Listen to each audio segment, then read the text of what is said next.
Para po sa ating mensahe ngayong umaga, buksan niyo ang inyong mga Biblia sa Aklat ng Mga Awit. Patuloy tayo sa ating tuluyang pag-aaral ng aklat na ito. At sa umagang ito tayo ay nasa kabanatang 126, 126. Kung di nyo alam, ang artistang si Brad Pitt, yung Hollywood star, hindi yung Filipino version, si Brad Pitt ay lumaking isang Baptist at noong kinalaunan ay tinalikuran niya ang kanyang pananampalataya at sabi niya ang dahilan ay ang aklat ng mga awit. Dahil sa aklat na ito nakita niya na puno ito ng panawagan ng Diyos na purihin ang kanyang sarili at para sa kanya ay mali iyon kung ang tao ay makitaan niya na laging nanghihingi ng papuri para sa kanyang sarili, ay hindi niya maisip dahil siguro sa kanyang isipan sinusukat niya ang Diyos na parang tao, ay hindi niya matanggap na ang Diyos na ito ay laging parang nangangailangan na siya ay pinupuri. May ganitong parehong sentimento ang isang kilalang tao sa Hollywood na si Oprah. Ganon din ang kanyang dahilan na kanyang ikinakatisod sa kanyang pananampalataya. At ito ay isang natural na tanong na tayo din aaminin natin. Isa itong nakakabahala kung mailagay sa ating katanungan, sa ating isipan ang katanungan na ito. At actually si C.S. Lewis, manunulat na isang Kristiyano, bago siya na-convert ay pinagdaanan din ang kaguluhan na ito. At kanyang sinabi, sabi din niya tungkol sa awit, ay na para bang ang Diyos ay isang banidosong babae na nanghihingi ng compliments. So pareho sila ng sinasabi, ganoon na naging dating. Ngunit naunawaan kinalaunan ni C.S. Lewis ang problema na ito na ang paghingi ng Diyos sa papuri ay sa katotohanan dahil siya ang Diyos ay ginagabayan tayo ng Diyos at dinadala niya tayo tungo sa kung saan tayo pinakamagagalak bilang kanyang mga nilikhang tao. So kapag tayo ay inuutusan ng Diyos at ang Diyos ay nanghihingi ng papuri, hindi ito para sa kanyang sarili dahil hindi naman siya nangangailangan ng kahit ano sa atin, kundi sinasabi niya sa atin, ito ang pinakamagdadala sa inyo ng kagalakan at nawa kayo ay mapunta sa punto na ang inyong kagalakan ay nag-uumapaw tungo sa inyong pag-awit. Kaya ganito ang dapat nating unawain at nawa nga sa ating ngayong pag-aaral ng awit na ito, ating makita na ito ay isang panawagan ng Diyos sa atin tungo sa dakilang kagalakan na mararanasan ng tao sa mundo, ang maunawaan ang kaluwalhatian ng Diyos at ito'y ating ikagalak at ipagpuri. Hayaan nyo nga basahin ko sa inyo ang ating awit na pag-aaralan sa umagang ito, Psalm 126. Babasahin ko sa inyo ang salin sa Ingles ayon sa English Standard Version. Pakinggan natin ang salita ng Diyos.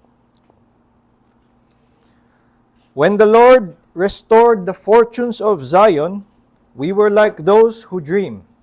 Then our mouth was filled with laughter, and our tongue with shouts of joy.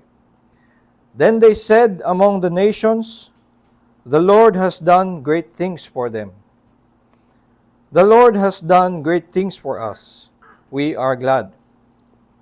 Restore our fortunes, O Lord, like streams in the Negeb. Those who sow in tears shall reap with shouts of joy.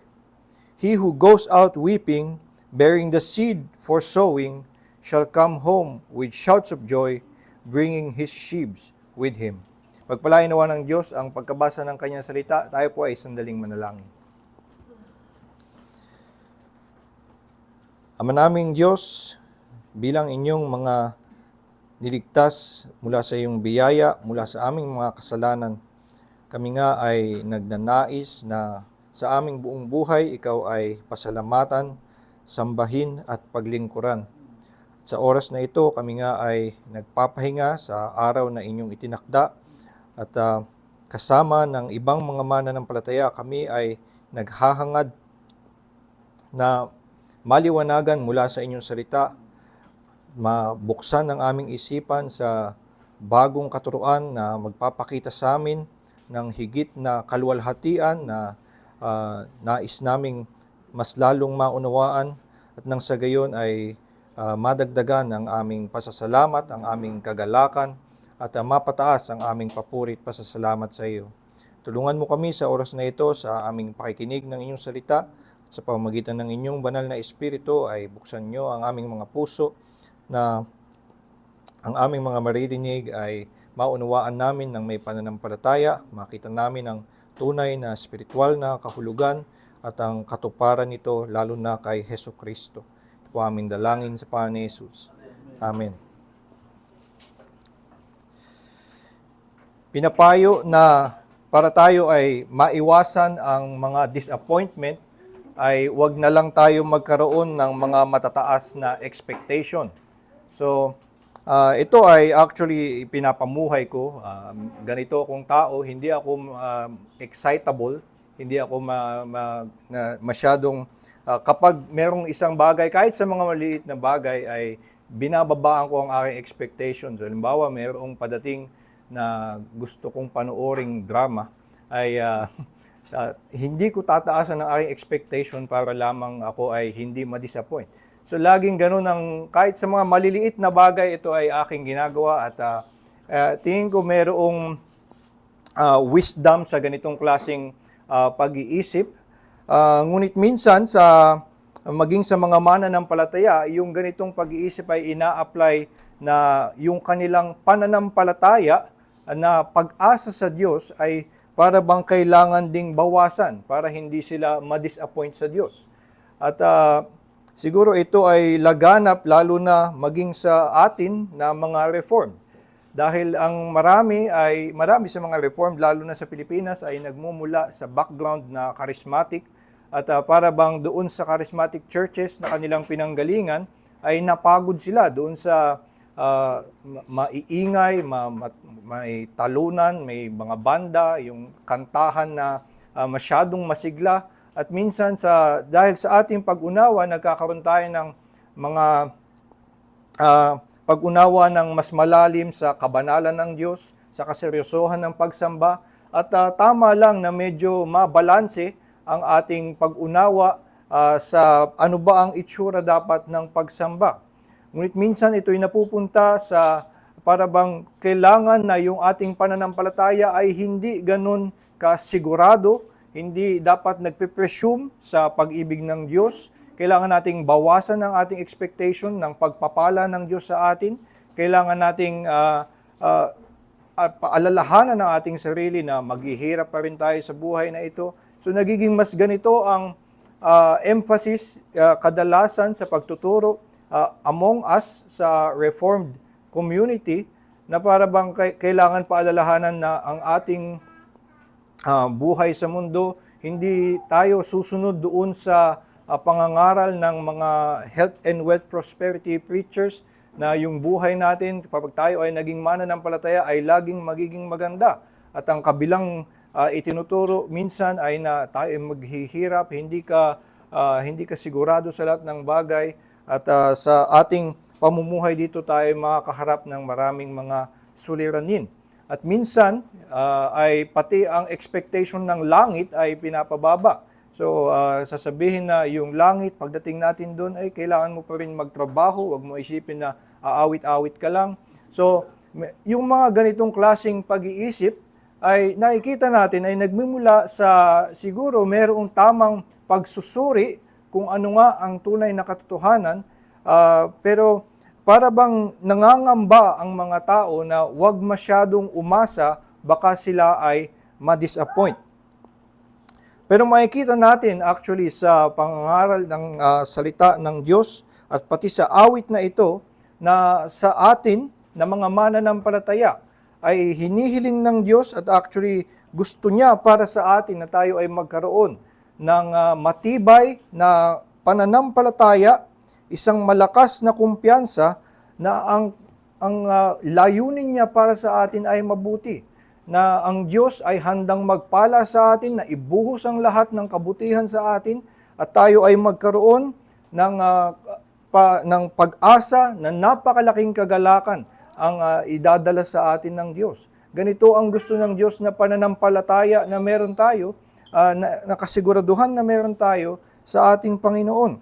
Ang pagkakasabi nga ni Pedro sa ating sa 1 Peter, ang pagkakadescribe niya sa pananampalataya na meron ng mga Kristiyano, na bagamat hindi pa nila nakikita, meron silang pag-ibig sa Diyos at ito ay merong joy unspeakable and full of glory. Ito ay hindi man lang mabigkas. Ganito ang kaligayahan na dapat matagpuan sa mananampalataya. Ganito ang pag-asa na meron ng mananampalataya sa Diyos. At dito sa awit na ating pag-aaralan, ito ay maaaring ituring na isang guided meditation na para tayong ginagabayan tungo doon sa huling verses kung saan tinuturo sa atin na ganito dapat ang itsura ng iyong pananampalataya. Pananampalataya na umaangkin na napakalaking kagalakan ang ipinangako sa iyo. So dito sa talatang 5 hanggang 6, ito yung direksyon na dinadala tayo ng awit, dito tayo pinapapunta, tinuturo sa atin na ganito daw ang maging lumabas sa ating puso, ganito ang maging ating inaangkin. Sabi, those who sow in tears shall reap with shouts of joy. He who goes out weeping, bearing the seed for sowing, shall come home with shouts of joy, bringing his sheaves with him. So dito tinuturo ng awit na magkaroon tayo ng buong pananampalataya na anumang hirap ang ating pagdadaanan dito, tayo man ay dadaan sa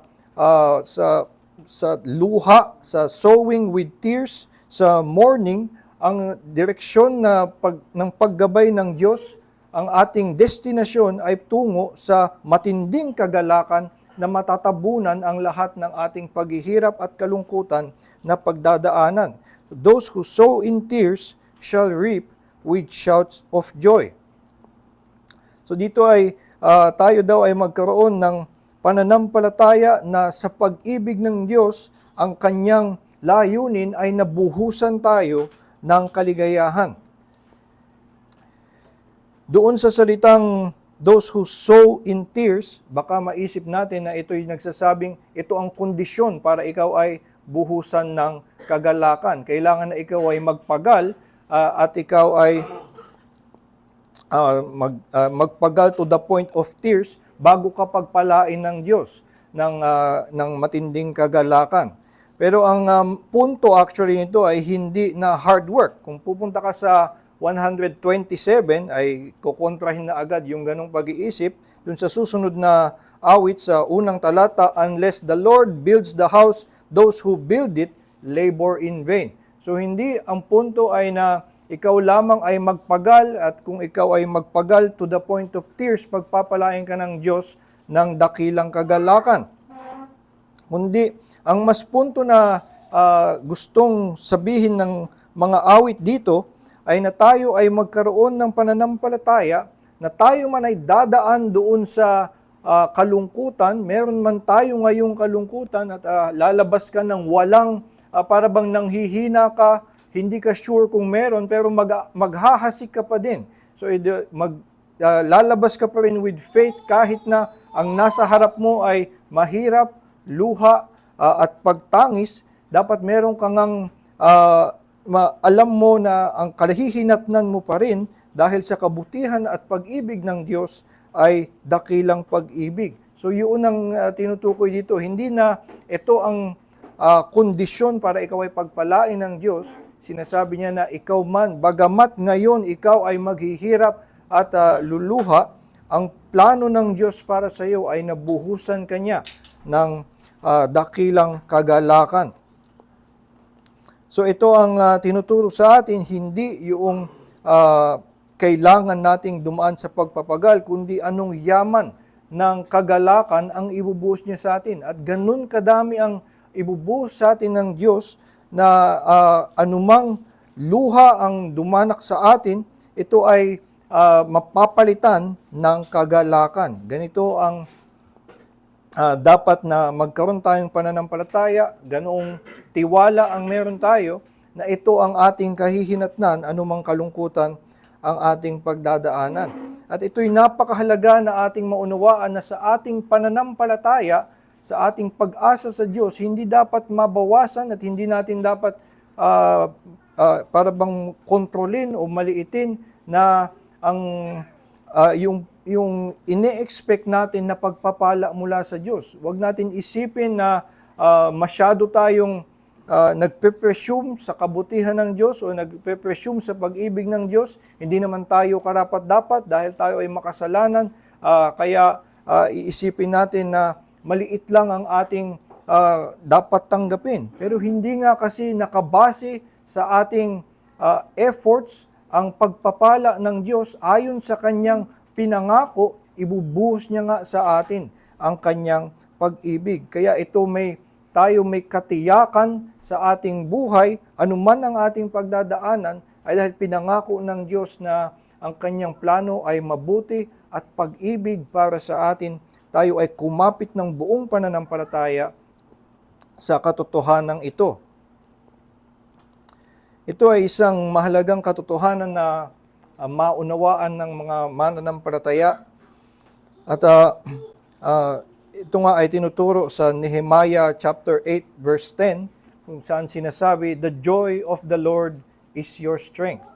At ito ang nagbibigay ng kalakasan sa isang mananampalataya na maglingkod, na magkaroon ng mas mataas na pasasalamat, at even yung to the point of giving up their life for martyrdom.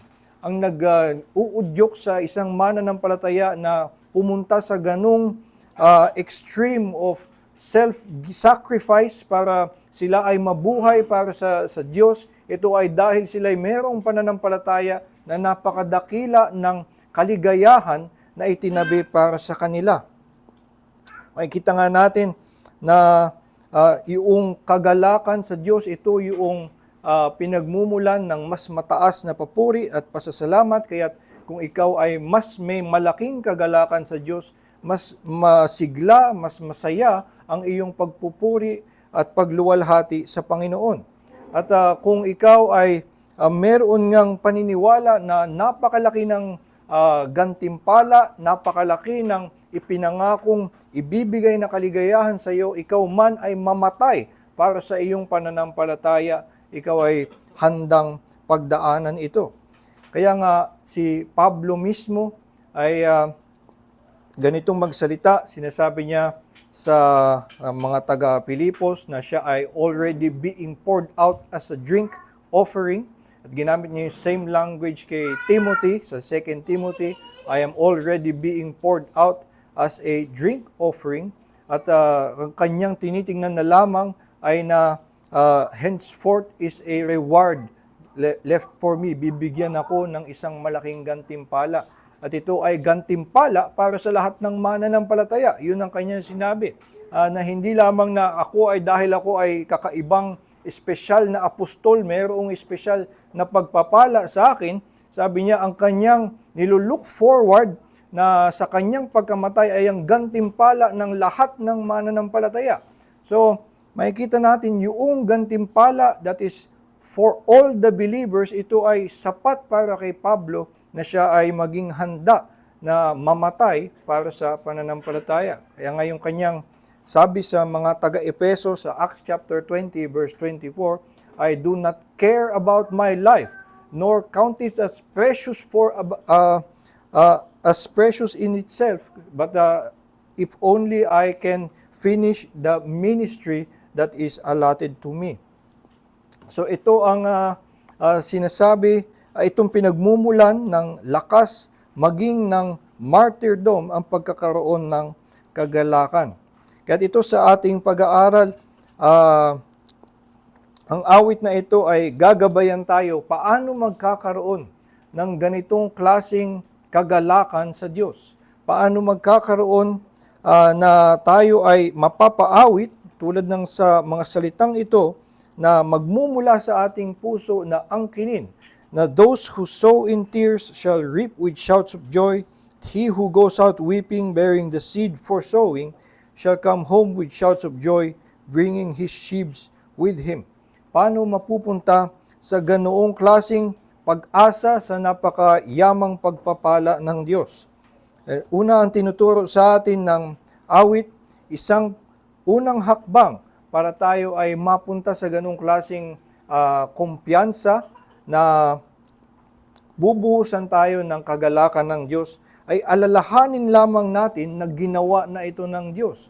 Sa nakaraan ay ganito na kumilos ang Diyos, nagdadala na siya ng dakilang pagpapala kahit tayo ay, nung sila ay naghirap, ay nakita na nila na ganoon pa rin ang kanilang kinahinatnan. So sila man ngayon ay dadaan pa rin sa paghihirap, sila ay may pananampalataya na ang kanilang ang plano ng Diyos para sa kanila ay isang dakilang kagalakan. Dito sa talatang una ay nagsisimula, when the Lord restored the fortunes of Zion. At dito nga ay magsisimula sila na aalalahanin muna ang isang nakaraang pagpapala ng Diyos na sila'y dati ng pinagpala, kaya't sila'y kayang maniwala na pagpapalain pa sila ng Diyos. At dito maaaring ang katumbas na ating gagawin ay balikan ang kasaysayan ng pagliligtas ng Diyos. Sila ang malamang na kanilang tinutukoy sa kanilang isipan ay yung pagbalik mula sa Babylonian captivity. Yun yung malamang na kanilang tinutukoy sa yung being restored the fortunes of Zion. Maaari sa maraming henerasyon na umawit na ito ay hindi naman nila ito naranasan. Hindi nila personal na naranasan na nanggaling sila sa Babylonian captivity iyon ang kanilang ipagdiriwang. Ngunit pag-aawitin nila ang awit na ito, babalikan nila ang pangyayaring ito sa kasaysayan at ito'y sapat para sa kanila ay magbigay ng dahilan na sumampalataya na meron ngang planong pagpapala ang Diyos. At marami namang ganitong awit. Halimbawa, ang awit 136 ay isang buong awit na inaalala yung pagliligtas mula sa Ehipto at marami sa kanila ay hindi ito personal na naranasan. Ito'y maraming henerasyon na ang dumaan bago itong awit na ito ay naging awitin ng mga Hudyo.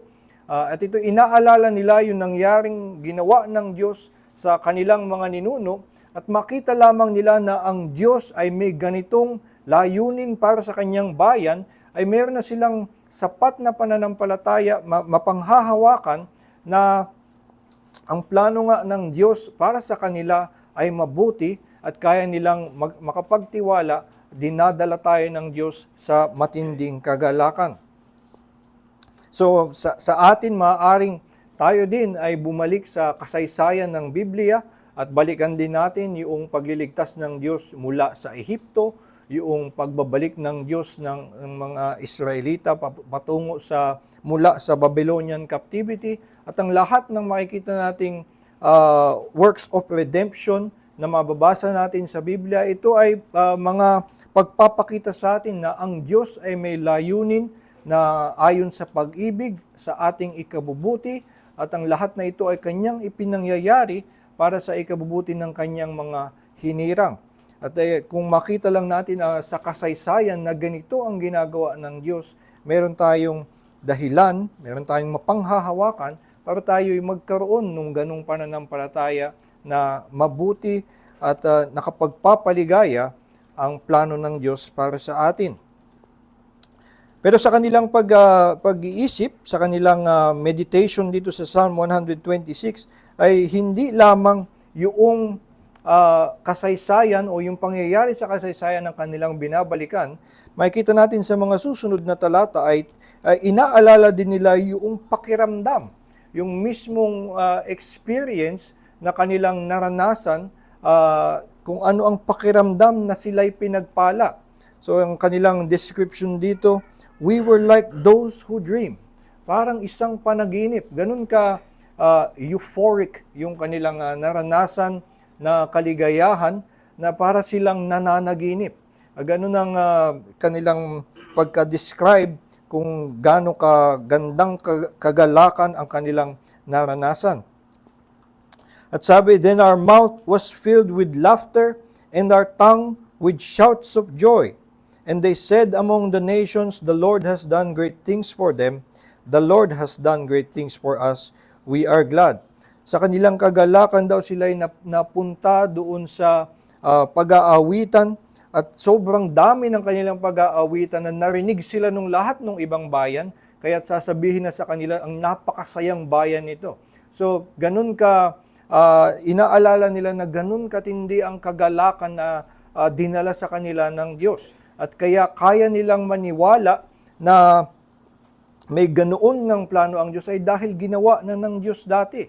Ginawa na ng Diyos na sila ay pagpalain ng isang malapanaginip na kagalakan, kaya't sila'y may pag-asa, may pagtitiwala na ganun pa rin ang plano ng Diyos para sa kanila. Sa atin bilang mga mananampalataya, siguro konti lang sa atin ang may mga mababalikan na masasabi nating it was like a dream. Pero bilang mga mananampalataya, merong pangyayari sa ating buhay na kung ating uunawain with the eyes of faith, ay masasabi natin it was like a dream. At ito ay yung ating karanasan ng kaligtasan, na tayo mula sa pagiging patay sa ating kasalanan ay binigyan ng buhay by the grace of God. At ito ay isang hindi kapanipaniwalang pangyayari, at kung atin lang maunawaan ang hiwaga ng pangyayaring ito na tayong mga makasalanan, following the prince of the air, ayon sa Ephesians 2:1, at tayo dead in sins, tayo ay binigyan ng buhay. He made us alive in Christ. By grace, we have been saved.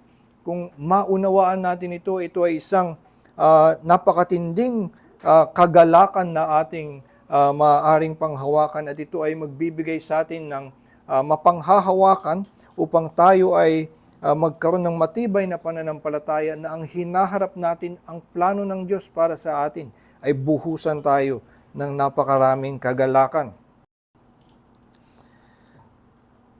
Meron ako napanood na video matagal na panahon na ni Paul Washer ng mga more than 10 years ago, na nung si Paul Washer ay isang kilalang mangangaral, at kinukwento niya noon, nung napanood ko to, kinuwento niya na madami daw nagtatanong sa kanya, lumalapit sa kanya, tinatanong siya ano ang kanyang sikreto, paano siya nagkaroon ng matinding passion for Jesus Christ.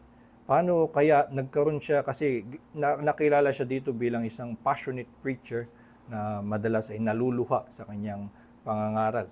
At so may mga nagtatanong sa kanya, mayroon ba siyang sikreto? At ang ini-expect ay, mayroon ka bang special method of reading the Bible? Mayroon ka bang rigorous discipline in prayer? Yun yung parang hinahanap sa kanya. Mayroon ka bang secret spiritual discipline na nagdala sa iyo sa ganyang klaseng antas ng pananampalataya, init ng pag-ibig para sa ebanghelyo at sa pangangaral? At kanyang pinaliwanag, sinasabi din niya, at naluha na naman siya dun sa video, sinasabi niya na wala akong kahit anong sekreto. He saved me. Yun lang ang kanyang binabalikan, na hindi ito isang sekreto ng kanyang pangangaral, hindi ito isang sekreto sa paraan ng kanyang pananalangin. Babalikan lamang niya ang katotohanan, iniligtas niya ako eh. Ito na ay sapat na upang pag-alabin sa aking puso ang ganitong klaseng pag-ibig, at hindi na kailangan dagdagan pa ng iba. At ito nga ang maaari natin talagang panghawakan na pinakadakilang pagpapala, na kung ito pa lamang pagpapalang ito ay isa ng sapat na mapanghawakan natin para tayong makasigurado na ang plano ng Diyos para sa atin ay mabuti at ating ikagagalak. Sa ganito pa lamang na itong pagpapala pa lamang na ito, at yung maraming pagpapala na ating naranasan mula sa Diyos sa ating in the past, ay ito'y sapat na para sa atin ay magbigay ng mag-udyok sa atin ng ganitong pananampalataya, magkaroon ng pagtitiwala na ang Diyos nga ay may mabuting plano para sa atin. Ngunit itong awit ay tinuturuan nga tayo na may higit pa riyan. Even yung to the point of na sabihin kung yung grace ng nauna tayong niligtas ng Diyos. I am also in the company of biblical language na sabihin na more than that, more than yung pagliligtas ng Diyos, hindi tumitigil ang Diyos sa kanyang pagpapala sa atin. Sabi sa Romans 8, itong kanyang lengguwahe na sinabi na if God is for us, who can be against us? Who is to condemn? It is God who justifies, and it is Christ who died. Tapos, parang kung iisipin natin yung mga pagpapalang iyon in the past na tinanggap natin, justification and the historic death of Christ that guaranteed our salvation, ito ay sapat na.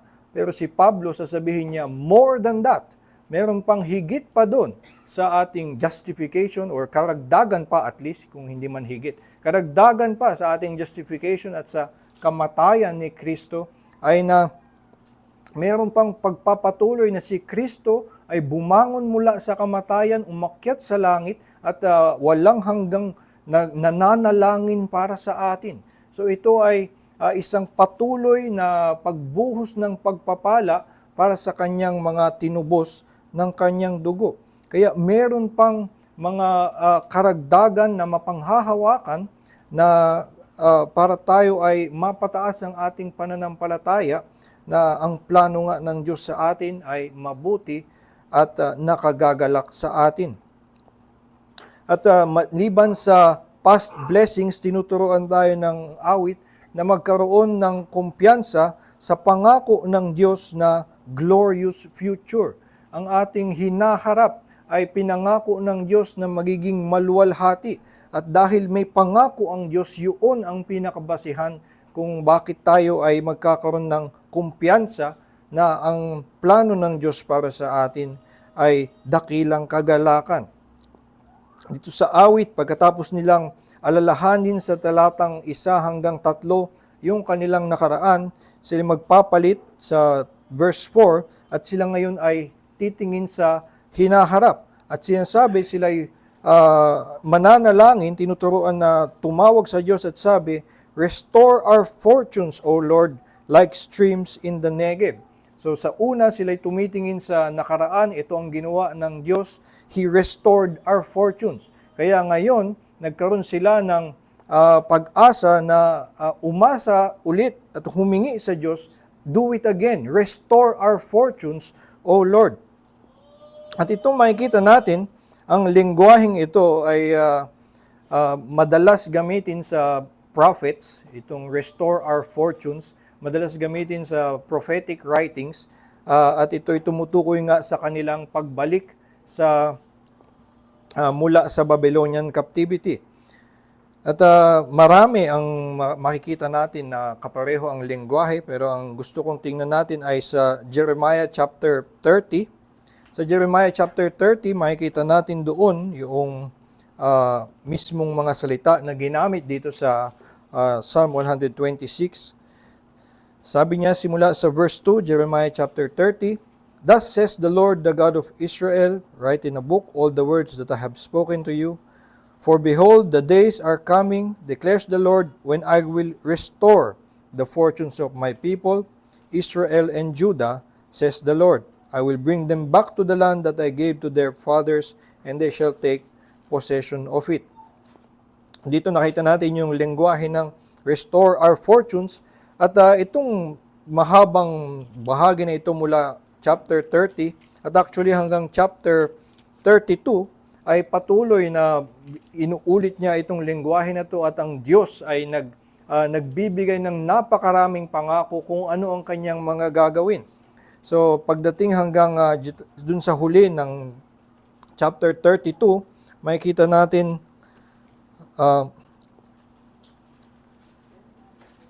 sa ending ng chapter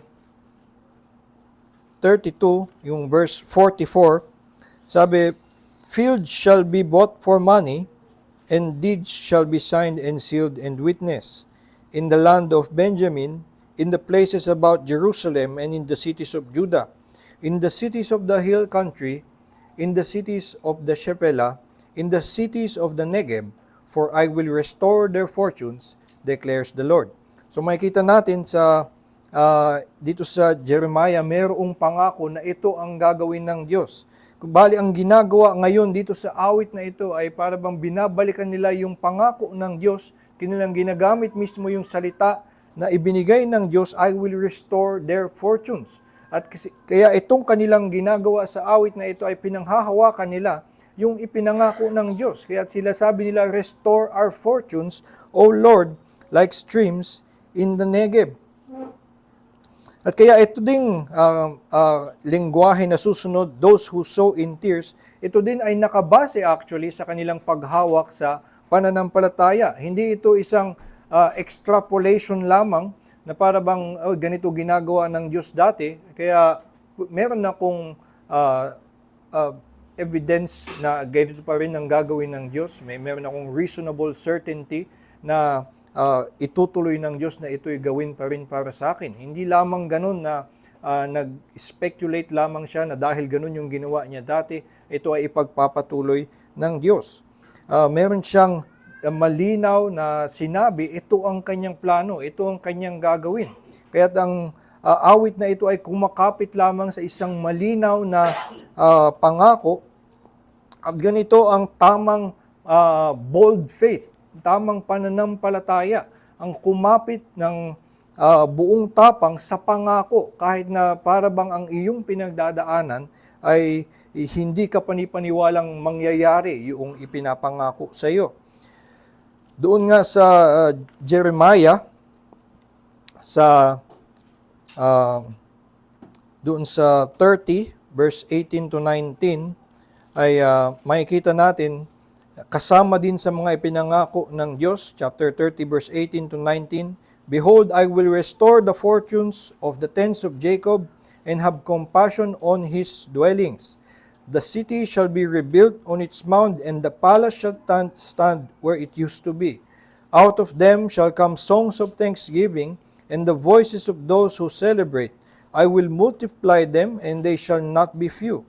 I will make them honored, and they shall not be small.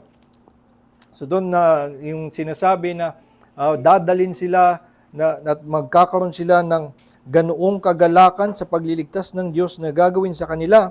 At kung itutuloy pa natin sa chapter 31 verse 19,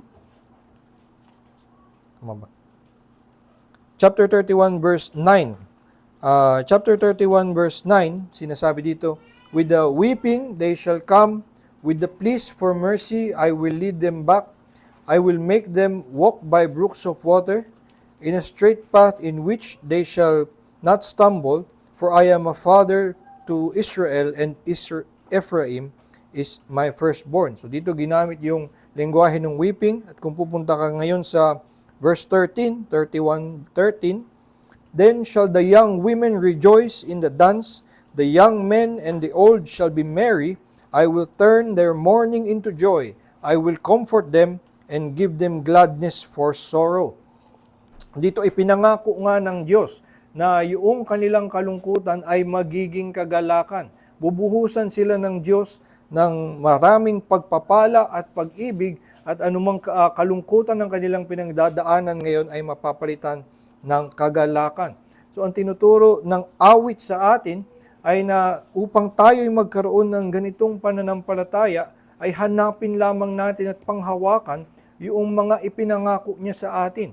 Makita natin at pagtiwalaan na yung pangako niya sa atin, hindi man kapanipaniwala kung base sa ating paningin sa circumstansya na ating pinagdadaanan ngayon, kung kanyang ipinangako na kaligayahan ang patutunguhan ng paghihirap na pinagdadaanan mo ngayon, tayo ay may mapanghahawakang pangako na maging sigurado kaligayahan talaga ang ating pupuntahan. At ito ang dapat na pananampalataya meron tayo kumakapit sa pangako. Ang problema naman doon sa pananampalataya na hindi natin sinasang-ayunan, yung tinatawag na name it and claim it, na para bang kung meron kang gusto ay magtiwala ka lang at iyong angkinin na ito ibibigay sa iyo. Ito ay isang maling interpretation ng sinabi sa James, sinabi yun kasi mismo ni James na kung ikaw ay may hihilingin sa Diyos, you should ask in faith. Kung titignan nyo, yun ay nasa konteksto ng asking for wisdom. Ito ay asking for spiritual wisdom. Ito ay mga bahagi sa mga ipinangako ng Diyos na ibibigay sa atin. Pero hindi kasama na aangkinin lamang natin na sigurado akong gagaling ako sa aking sakit, sigurado akong papasa ako sa aking exam, sigurado akong magkakaroon ako ng kotse.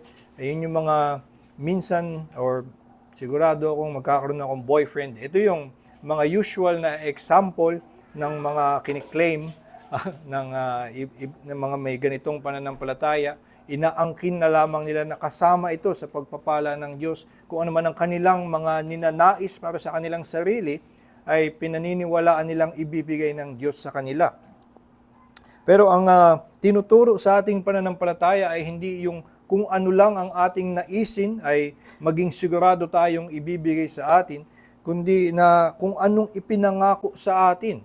At ang ipinapangako sa atin ay napakarami. At napakaraming pangako sa atin na maaari nating panghawakan, at kaya hindi natin kailangang pumunta doon sa kabilang extreme na yung ayaw nating name and claim na klase ng pananampalataya, kundi base sa pangako sa atin itong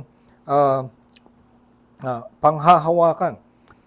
May sinasabi nga si Thomas Goodwin na tayo daw sa ating pagtiwala sa mga pangako ng Diyos, para bang pwede natin itong i-demand of God. Lumapit sa Diyos with such confidence and demand it of Him as if it is a legal debt to us. Dahil ito'y pinangako niya through the blood of Christ. At kung may ganun siyang pangako, we can be confident to ask it of Him dahil ito ay Kanyang ipinangako sa atin. At napakaraming pangako ng Diyos sa atin. Kung ating titignan yung mga pinapangako ng Diyos sa atin, sigurado nga tayo na ang plano niya para sa atin ay kagalakan. Isa sa mga paborito kong pangako na mas lumiwanag sa akin recently ay yung nasa Jeremiah 32, bahagi dito sa pangako ng Diyos na pinaghahanguan itong awit na ito. Kung alam nyo yung batas, yung summary of the law na sinasabi ni Jesus, love the Lord your God with all your heart, all your soul. At ito ay nasa Deuteronomy 6, doon ay galing sa tinuturo na Shema Israel, that is, Hear, O Israel. Ito ay naging, sinabi nga ni Jesus, on this hang the law and the prophets. Ito yung summary of the law.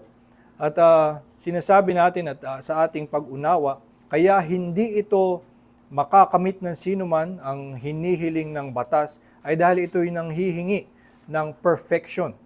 Nanghihingi ito ng perfection dahil nga sinasabi, with all your heart, with all your soul, with all your strength. At yung sa Heidelberg Catechism, tinuturo yun na from where do you know your misery? From the law. What does the law say? Love the Lord your God with all your heart and with all your soul. Can you do this? No. So yun yung paano natin nakikilala na tayo ay makasalanan, dahil nakikita natin hindi natin maabot yung perpektong hiling ng batas.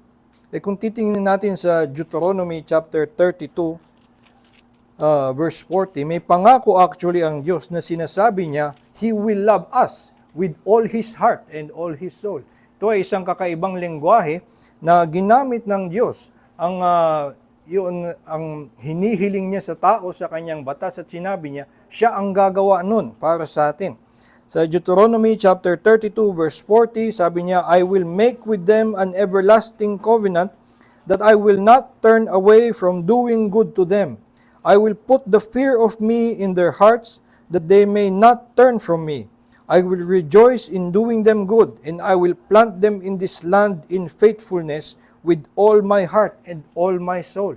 Kita nyo itong phrase that demands perfection ay pinapangako ng Diyos that in His holy perfection, gagamitin niya ang lahat para tayo ay pagpalain. Ganoon ang kanyang dedication, ganoon ang kanyang determination para tayo ay buhusan ng kagalakan. With all His heart and all His soul, He will do good to us. At ito nga ay tinupad niya kay Hesukristo na masasabi talaga nating with all His heart and all His soul. Even His only begotten Son ay ibinigay niya para tayo ay iligtas mula sa ating mga kasalanan. Maraming mga ganitong klaseng nakakagulat na pangako ang Diyos na kanyang gagawin. Makikita natin sa mga pangakong ito na ganito ang plano ng Diyos para sa atin nga. Buhusan tayo ng kanyang pag-ibig, buhusan tayo ng kagalakan. Isa pang kamukha niyan sa Zephaniah chapter 3 verse 17 ay sabi ng Diyos na He will exalt over you with loud singing. Siya daw ay aawit sa atin. So, di ba yung kadalasan na alam natin tayo ay dapat umawit sa Kanya at magpuri sa Kanya, pero sinasabi ng Diyos, siya ang gagawa nun para sa atin. He will rejoice over you, exalt over you with loud singing. At siya'y gustong ibuhos sa atin, iparamdam sa atin ang Kanyang pag-ibig. Ginamit pa nga niya ang salita, I will quiet you by my love. So ganoon ang gustong gawin ng Diyos para sa atin. Kaya yung pagtingin natin sa ating hinaharap maliban sa pagliligtas ng Diyos sa atin na sinasabi sa Ephesians 2:5, He made us alive. Merong karugtong yan sa Ephesians 2:7 na sinasabi, ang karugtong nito ay na tayo ay dadalhin sa kalangitan so that in the coming ages, He will show us the riches of His grace.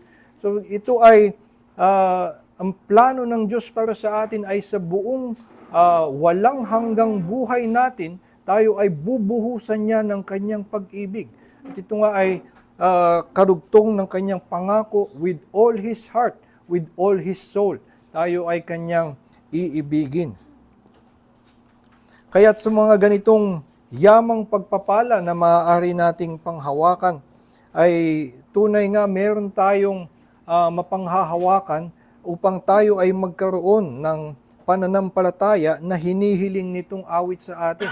Ang pananampalataya na hinihiling nito ay na tayo ay magkaroon nga ng kumpiyansa na tayo man ay currently sowing in tears, we shall reap with shouts of joy.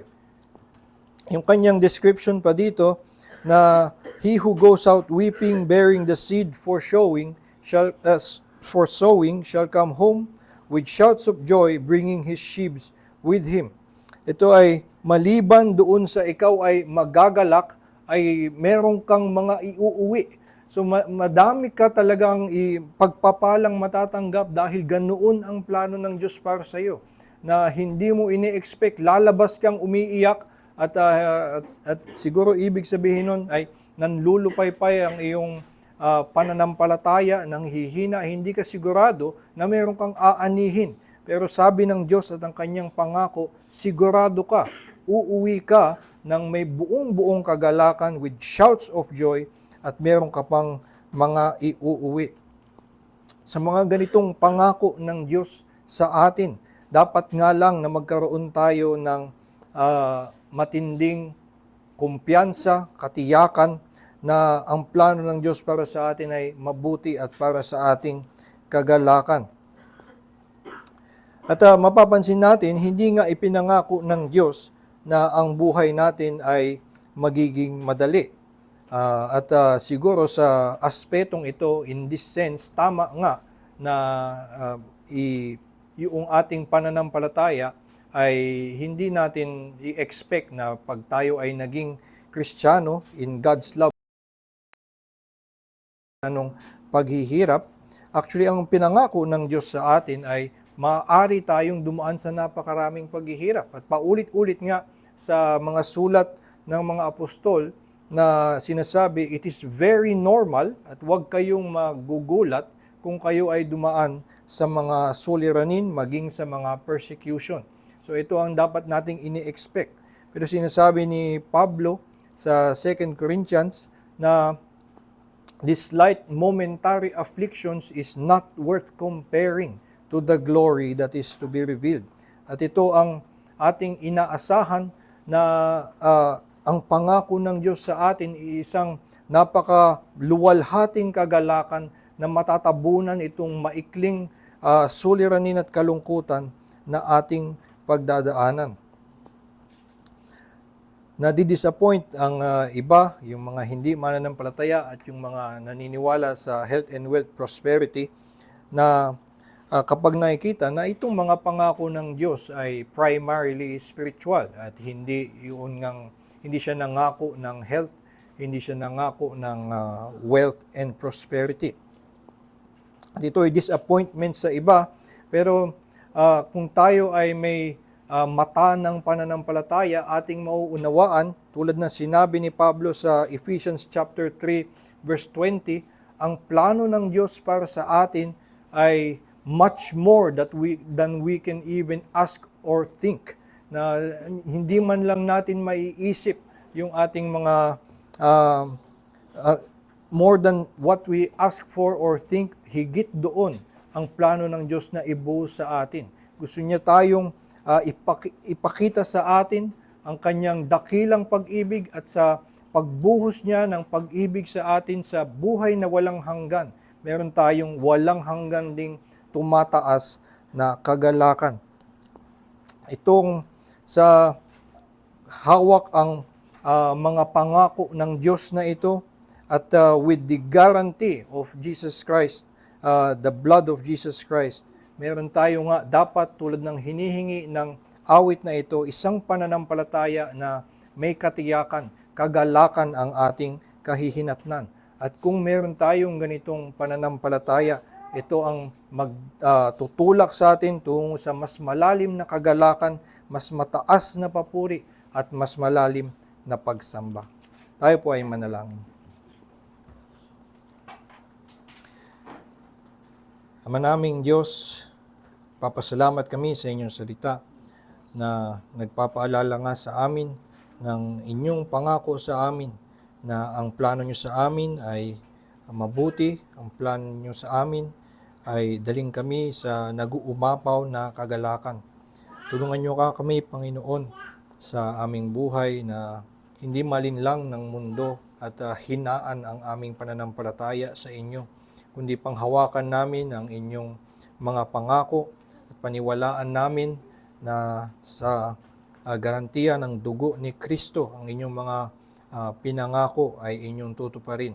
Kaya nawa itong mga pangakong ito ay mas lalo naming maunawaan, matutunan namin na base sa inyong salita ay meron kaming katiyakan na ikaw nga ay may planong mabuti ayon sa iyong pag-ibig sa amin, na kami dalin sa nag-uumapaw na kagalakan at mas itaas ang inyong pangalan at kaluwalhatian.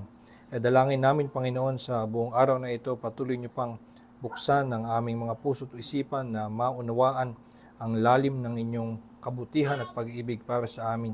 Nang sa gayon, sa lahat ng aming mga araw ay lumakad kami ng may mas malalim at mataas na pasasalamat at papuri sa iyong pangalan. Ito po aming dalangin sa pangalan ni Jesus. Amen.